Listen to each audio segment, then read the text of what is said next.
So to reply on your requests to create a better looking video where you can see my hand in motion and how I pinch the screen. So basically this is when you turn on your backlight bleed test, you find the area where there is like a light source or a bright spot from where the backlight bleed is dispersed around it. For example, mine was here somewhere, but never mind. Just try that there, find that area. Just hold up your fingers like this, and then start pinching that, and you will hear a cracking noise. See?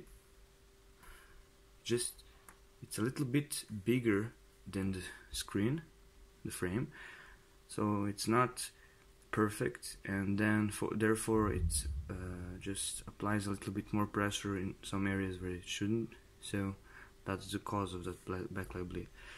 So just put your fingers and just slightly start to squeeze and just pinch them basically, and it will just you'll see how the bright area will just turn black or darker, and when it's normal you just hold the pressure for a few seconds.